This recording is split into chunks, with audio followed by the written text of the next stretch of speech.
To the latest in Syria now, where a Russian helicopter has been shot down, killing all 5 on board and threatening to derail a new round of peace talks. The Kremlin says the crew had been on a humanitarian mission, but footage from the scene shows a rocket pod next to the wreckage. The US had called on Russia and the Syrian regime to refrain from further bombing, as Anne Barker reports. Rebel forces on the ground inspect the mangled wreck of a military transport chopper which lies ablaze after coming down in Syria's northern Idlib province. All 5 Russians on board were killed. No group has claimed responsibility for shooting it down, but Russian Lieutenant General Sergei Rudskoy labelled it a terrorist act. From the information we have, the helicopter was shot down from the ground in the area controlled by the militant group Nusra Front and the troops of moderate opposition that joined them, he says. Russia says the chopper was taking food and medicine to Aleppo, where 250,000 people remain under siege by Syrian government forces. But the attack was in an area where Russian warplanes have frequently targeted rebel groups, and rebel footage shot at the crash site purportedly shows a rocket pod next to the wreckage. It's the single deadliest incident for Moscow since Russia entered the Syrian war late last year, and it comes during a recent surge in violence in and around Aleppo, Syria's largest city.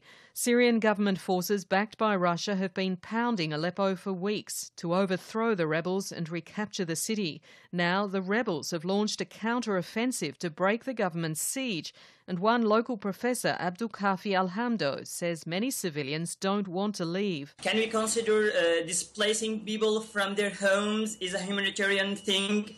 Of course, people could run away of Aleppo before besieging it, but they decided to stay because this is their home, this is their land. They want to stay here. Russia and the Syrian regime say they've opened safe corridors for civilians and rebels to flee Aleppo. But many civilians are sceptical, saying Russian aircraft are bombing the city and causing civilian casualties. Just last week, a maternity hospital in Aleppo was hit in an airstrike, and one British surgeon, David Knott, working with local doctors, has accused the Syrian regime of deliberately targeting hospitals. In 2012, the Assad regime actually passed a law to say that it was legitimate to target hospitals, to target doctors, to target civilians, in fact to target anybody that wasn't involved positively with the regime side.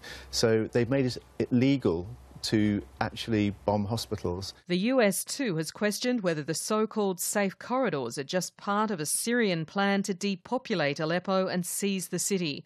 And US Secretary of State John Kerry has again urged Russia to refrain from further bombing. It is critical, obviously, that Russia restrain both itself and the Assad regime from conducting offensive operations, just as it is our responsibility to get the opposition to refrain from engaging in those operations. Now, my hope is that we can arrive at that. If we can't, nobody's going to sit around and allow this pretense to continue.